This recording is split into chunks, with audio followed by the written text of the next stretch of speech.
Un tercer aspecto que quería compartir con ustedes, un tercer tema, es el de la noción de contrato de trabajo que se refiere en los artículos 22 y 23 del Código Sustantivo de Trabajo, frente a la noción de contrato de prestación de servicios personales, a que se refiere el artículo 32 de la Ley 80 de 1993. Se ha prestado a confusión, pero la jurisprudencia se ha encargado de aclarar las dos nociones, por cuanto en una gran parte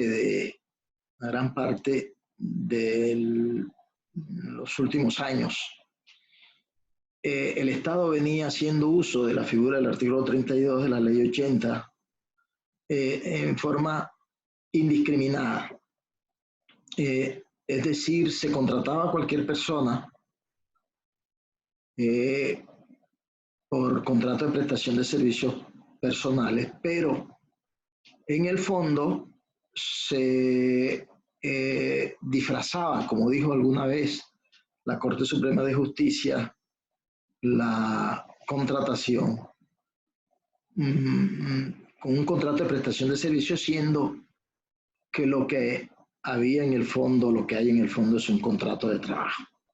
Quiero explicar las diferencias entre estas dos figuras, por cuanto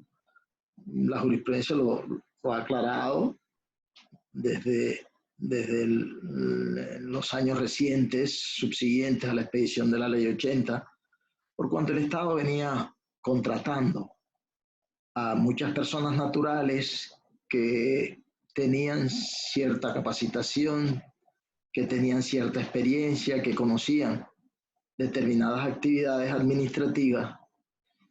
con esta figura de la contratación de prestación de servicios,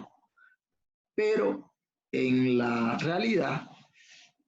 lo que se aplicaban eran los tres elementos esenciales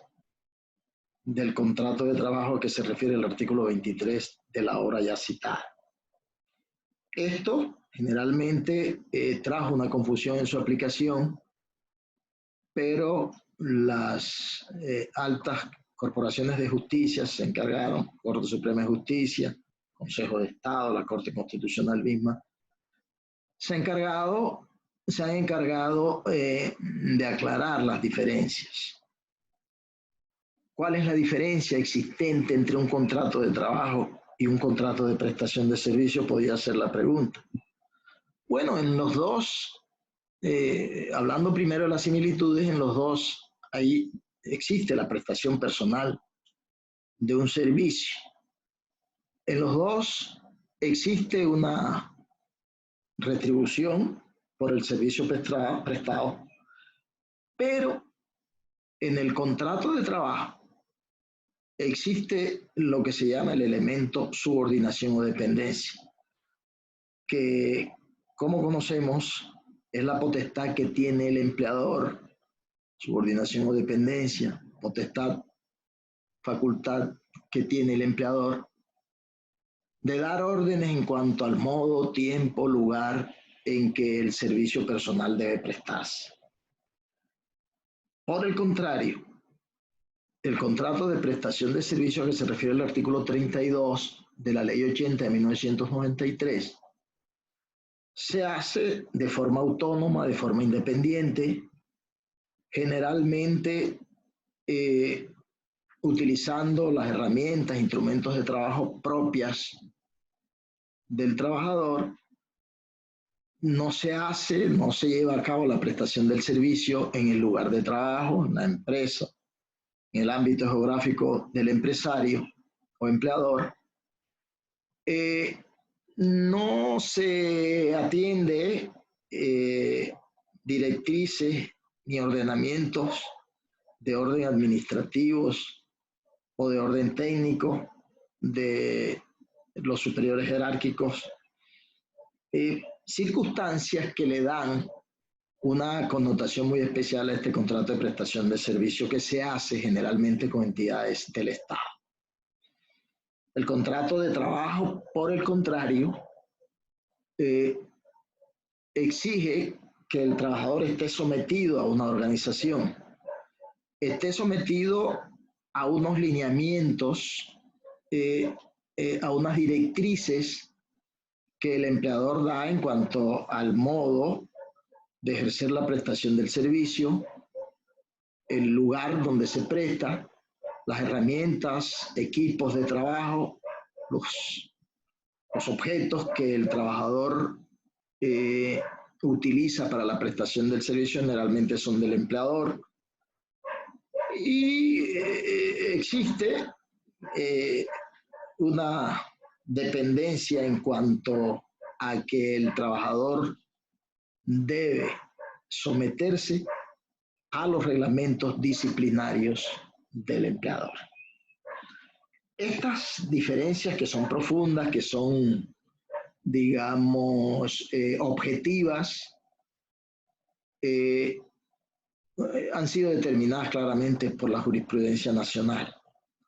En un tiempo, entidades como el Instituto de Seguros Sociales, las empresas prestadoras del servicio de salud, entidades gubernamentales,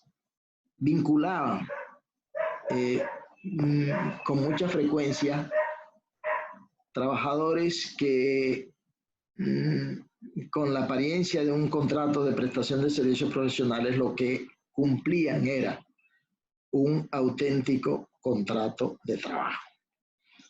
Además, no hay que olvidar que el artículo 53 de la Constitución Política tiene una figura que se llama la primacía de la realidad sobre las formalidades. Y en cuanto un trabajador que pretende ser vinculado por un contrato de prestación de servicios demuestre que lo que realmente, lo que efectivamente él ha ejecutado es un contrato de trabajo por la prueba de los tres elementos esenciales, pues al juez no le corresponde, no le queda otro camino que condenar a la entidad que ha contratado por el artículo 32 de la Ley 80 de 1993 a ese trabajador para disfrazar un contrato de trabajo por un contrato de prestación de servicio. Esas son las, digamos, las diferencias más importantes que pueden encontrarse y que la jurisprudencia nacional ha simplificado en muy pocas palabras. Primero, allí donde exista subordinación o dependencia, hay un contrato de trabajo. Allí donde exista autonomía, independencia, formas propias para la ejecución de la actividad personal,